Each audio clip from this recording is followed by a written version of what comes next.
on peut se demander si le moment où l'on place l'année bissextile, le jour supplémentaire, ne correspondait pas à la fin d'un cycle, ce qui est logique. Donc fin février, début mars, on aurait eu un début de cycle. Et c'est pas inintéressant parce que, d'après la thèse que j'ai développée récemment, le printemps commence bien avant le passage bien avant l'équinoxe.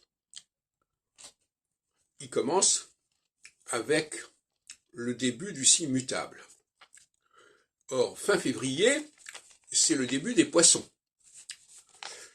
Et à mon avis, c'est là que commençait l'année. Je dirais même que le point vernal, si on peut dire, correspondait à cela. C'est un grand problème. Donc,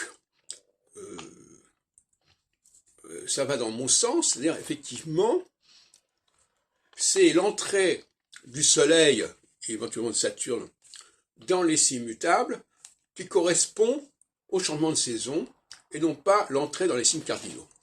Ça va peut-être un peu loin de dire ça, mais en tout cas cette affaire de... Alors d'autant plus qu'il y a eu la réforme grégorienne, les 10 jours ajoutés, etc., qui ont un peu brouillé les dates.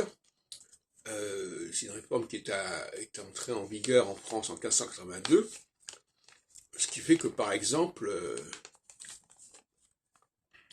alors il y a eu ça, puis il y a aussi eu les changements de millésime. On est passé du style de Pâques qui se faisait à peu près au printemps au début janvier.